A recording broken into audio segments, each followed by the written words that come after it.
Insulin was discovered in 1921. The scientists who found it sold the patent to the University of Toronto for $1 because they wanted the drug to be available to everyone. For decades, insulin was cheap and accessible. Then, over the past 20 years, the price in the United States tripled. Not because the drug got better, the active ingredient is almost the same as it was in the 1980s, but because a small number of manufacturers learned how to game a system that lacks price controls. Today, millions of Americans ration their insulin, sometimes with fatal consequences.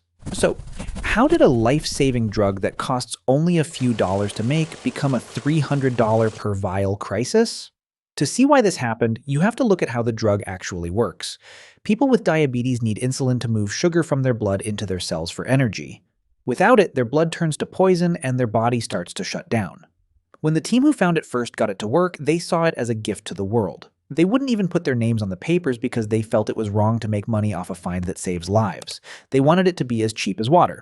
And for a long time it was, but the insulin we use now isn't the same stuff they got from cows and pigs back then. In the late 70s, scientists learned how to use bacteria to grow human insulin.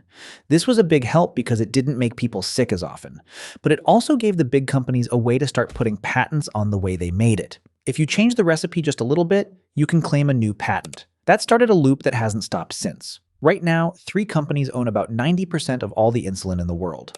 Those big 3 are Eli Lilly, Novo Nordisk, and Sanofi. Since there are only 3 of them, they don't really have to fight over prices like most businesses. In a normal world, if one company drops their price, everyone buys from them. But in American healthcare, you don't get to pick which drug you use. Your insurance company and their middleman pick it for you. These middlemen are called pharmacy benefit managers, or PBMs. They're a big reason why prices shot up, but most people don't know they exist.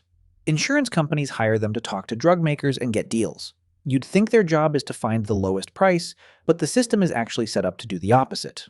Drug makers give PBMs a big cut of the money called a rebate.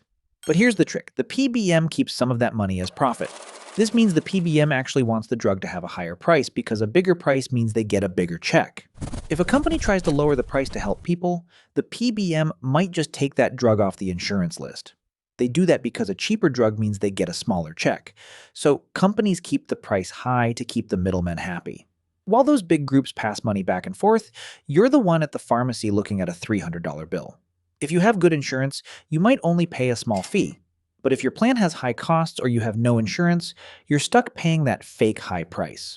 This led to a trick called shadow pricing. When one of those big 3 companies raises their price, the other 2 usually do the same thing within a few days or even hours. They move together. Between 2002 and 2013, the price of common insulin went from $40 a bottle to over $200. By 2016, it was almost $300.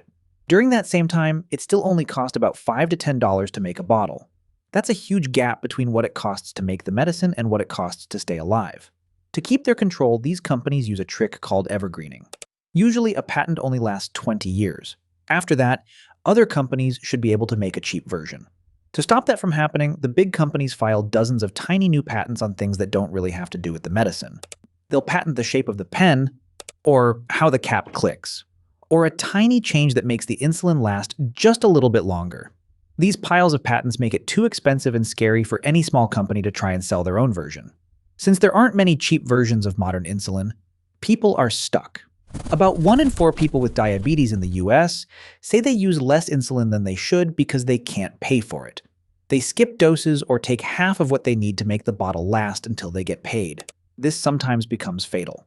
In 2017, a 26-year-old named Alex Smith got too old to stay on his parents' insurance.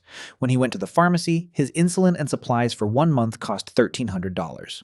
He couldn't pay it, so he used less than he was supposed to. He died 3 days before his next paycheck. He isn't the only one. Lately, people got so angry that things are finally changing. Some states passed laws that say people with insurance only have to pay $35 out of their own pocket. The government also made a rule that caps insulin at $35 for anyone on Medicare. After Congress put some pressure on them, the big 3 companies said they would cut their prices by up to 70%. This is a big win, but it took years of people fighting and dying to get here. Even with those price cuts, the system is still broken. Prices are only dropping because of pressure from leaders, not because the market is fixed. The middlemen still want their cuts, and the big companies still own the rights to the newest versions of the drug. As long as a few companies control something people need to stay alive, they'll always be tempted to pick money over patients. That $1 patent was meant to make insulin like a public gift, but for millions, it turned into something they could hardly afford.